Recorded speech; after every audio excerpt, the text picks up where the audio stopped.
All right, we got the American Athletic Conference. Wow, which is Sean. Of course, when you think of the American Athletic Conference, you think Fort Worth, Texas, at the Dickies Arena. Probably wondering which basketball team plays at the Dickies Arena in Fort Worth, Texas. Which, by the way, Sean, we probably drove by this place. We were once in Fort Worth, Texas, way too close behind enemy lines. There. Good times. No basketball teams play here. The Fort Worth Stock Show and Rodeo. This is their one of their home arenas. The Panther City Lacrosse Club of the NLL and the Texas Rattlers of the PBR. We were discussing this earlier. The home arenas for the Pro Bull Riding Association. Is it that the bull is home? What do you think, Colby? Is it the bull's home, or is it the team of people that ride the bulls home? Because we've kind of uncovered in this conference tournament land the idea that these Pro Bull teams have home arenas. Once again, I would like to know the last time they used the basketball floor. Have they tested it? Are we gonna have any sort of issues? Slippery floors. This is a classic double bye with a play-in round. So we're talking about a partial first round and the top 4 seeds advancing into the semifinals. Should you take the South Florida Bulls then? Wow. You see what he just did there? That was excellent, Colby. All right, let's look at the odds real quick. The Meeps, UTSA, 250 to 1 along with Rice. Tulsa, 180 to 1. Wichita State along with Tulane, 150 to 1. East Carolina, 120 to 1. Charlotte, 14 to 1. UAB, 13 to 1. North Texas, 950. South Florida, plus 550. SMU, plus 490. Memphis, plus 440. And FAU, plus 160. I mean, FAU is the obvious play here, in my opinion. Colby's going to dance around the idea of taking East Carolina as a long shot. I'm sure. What else do you like, Colby?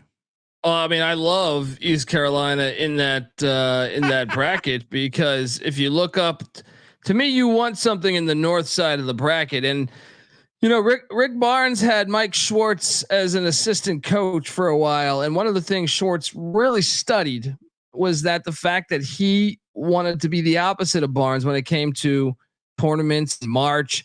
So I think there's a lot of value because ECU can beat South Florida. They can do it. Now, I think you got to sprinkle a little bit on Mike Schwartz and the Pirates. And may the Schwartz be with you. We believe. What a world. Yes.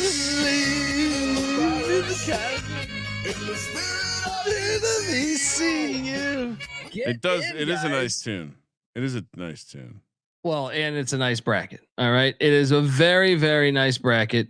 And yeah, I mean, I to me, the south side of the bracket is where you don't want to be. And that's why I think it's crazy to take FAU.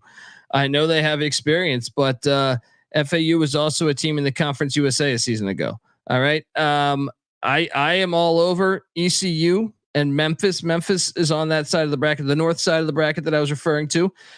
And I think they're the most talented team in this whole conference. So I will. Is Temple not eligible to win? No, they're still under investigation. So I think they're alive still. Oh, but their odds. You know what? It's their odds are not offered because when I'm realizing I just blindly copy and paste these futures. And I wonder if they're not offering Temple future odds. Well, I know a lot of people aren't listing UTSA versus Temple as a bet. Like they're just not. They're like, yeah, we don't need that headache. Interesting. Yeah, I realize. Well, and I realized they didn't list off Temple. The 4 games with, with the suspicious wagering activity, they were 2-2 ATS. So and they just played a game. They just played a game without. I thought there might be suspensions. Dumb me. Thought, hey, let's fade Temple. They're going to suspend the guys. Well, I guess they got to conclude their investigation before they suspend them. So, Temple, of course, comes back down 10 and wins at the buzzer against UTSA. So, some live bets in there.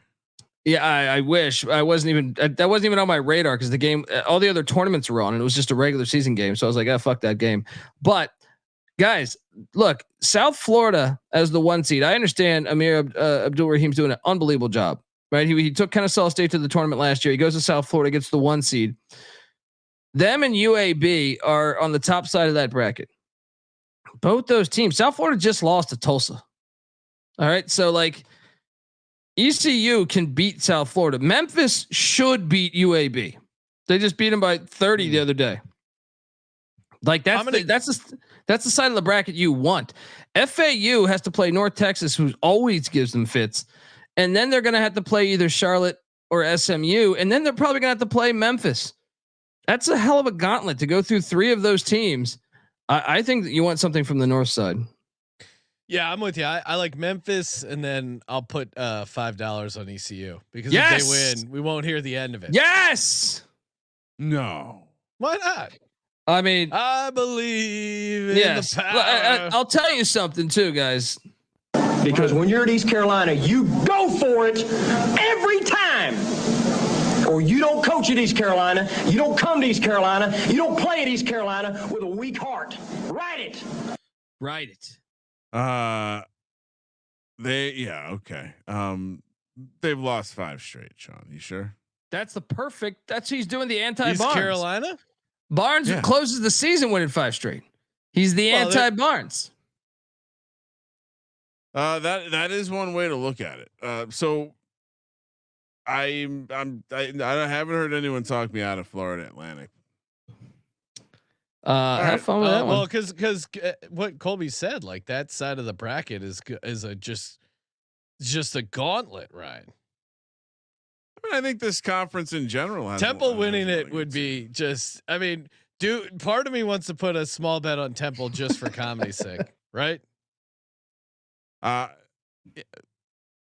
mean, if you can find, like I'm telling you, it wasn't there when I pulled these out. So if you can get down on Temple, I think almost as that would actually be a nice keepsake, you know, get down on the Temple team that was fixing games, get a paper ticket. I mean, it really would. Yeah, but you can't mess with Temple. Like their path is it's so crazy. Even if you don't factor in the fact they could be fixing games. Well, would they be fixing them for them to win? Right. Obviously. Yeah. You know what? I will sprinkle UAB just to have some action on the other side. Wow. So welcome to UAB. Right? Send you a Christmas card this year. No, is that the logic? He's a friend of the program. All right. So Kramer, FAU, UAB. I like Memphis and ECU. Colby, what are you officially on here? Oh boy, here we go. Memphis and ECU for now. Okay, now you're on Memphis. No, I've never switched a pick with East Carolina. All right, you guys. Tune into the college basketball experience to see if. I mean, who knows what could happen between now and an hour from now.